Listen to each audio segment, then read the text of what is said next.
Nothing in the world is as evident as how fast technology is evolving. All this technological advancement is making our lives easier and more comfortable. Smartphones are one invention that has evolved a lot over time. There was a time when it sounded like a dream to have artificial intelligence in your smartphones, but now many mobile operating systems are building personal assistants with this next-gen tech. Google Duplex, which sounds like a real person, has been making its way around the world. It is now available in over 15 countries, including the UK. Duplex lets you ask Google Assistant to call businesses on your behalf to make reservations, set up appointments, find out when they're open, and do other things. Google Duplex has been in beta since May 2018. The company says it will use the technology in a calm and methodical way, but it has already been rolled out in the US and going global. What's a duplex? It's basically an extension of Google Assistant that can make phone calls to real people if you tell it to. It's a deep neural network that builds on WAVNet technology. WAVNet is a speech synthesis program that works by putting together very short pieces of sound to make speech. It was a big step forward in making natural speech synthesis. What do people think about a duplex? Is a neural network that was built on top of WAVNet. The result is an AI that can talk like a real person, but with the vocal accuracy of WAVNet. Here's the big reveal of Duplex at Google's I/O event in May 2018, but even in the US 60% of small businesses don't have an online booking system, so the Google Assistant will call a real salon to set up the appointment. According to Google's blog, the arms and Ask the EIA are sometimes put in artificially, but sometimes they're there to show that the system is still processing, just like a human would. The public's reaction was a mix of shock, horror, and even anger. Some people thought it was very dishonest to have an AI talk to so many people. Duplex has only been trained to make appointments or reservations and find out when a business is open on holidays. This means that Duplex can't have general conversations. How does it work? How do you make an AI understand natural language well and respond in a natural way? This would be pretty hard to do. For example, people talk differently to each other than they do with computers. We talk faster, correct ourselves in the middle of a conversation, and even skip over parts of a conversation. Instead, we rely on context. Add to that the poor quality and noise of a phone line, and you have a pretty hard task on your hands.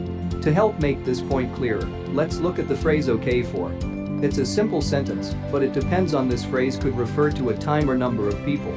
As humans, we take things like this for granted, but it's interesting to see how I acknowledge it. What is a network of nerve cells? It's basically a huge matrix multiplication function, where each part of the matrix is made up of artificial neurons called nodes. The nodes contain a mathematical formula and are arranged in layers, and each node has an input and an output. After receiving the inputs, the goal of the whole matrix or neural network is to figure out how to shorten it, or, in other words, reduce the amount of error. What kind of neural network does Google Duplex use? A recurrent neural network is the type of neural network that Duplex uses. These networks have a small internal memory that lets them remember specific inputs to help them understand context. Because of this, they are pretty much the best neural network for speech recognition and are at the heart of most speech recognition algorithms. Duplex was trained on a lot of different phone conversations, but how did it learn to understand what was going on? The conversations start with analog speech, which is then fed into Google's automatic speech recognition system as an audio file. From this point on, the audio is understood as text, and this text is then fed into the system along with other metadata and wider context. The time of day is also fed into the system. To put it all together, when the neural network listens to a lot of phone recordings as inputs, it learns how to reduce the number of mistakes it makes, which means it can better respond when spoken to.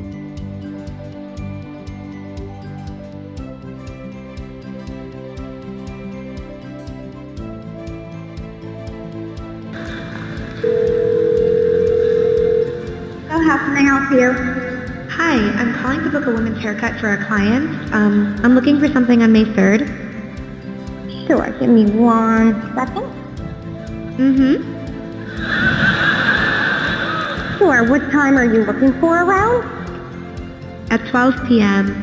We do not have a 12 p.m. available. The closest we have to that is a 1:15. Do you have anything between 10 a.m. and 12 p.m.? Depending on what service she would like. What service is she looking for? Just a woman's haircut for now. Okay, we have a 10 o'clock. 10 a.m. is fine. Okay, what's her first name? The first name is Lisa. Okay, perfect. So I will see Lisa at 10 o'clock on May 3rd. Okay, great. Thanks. Great. Have a great day. Bye.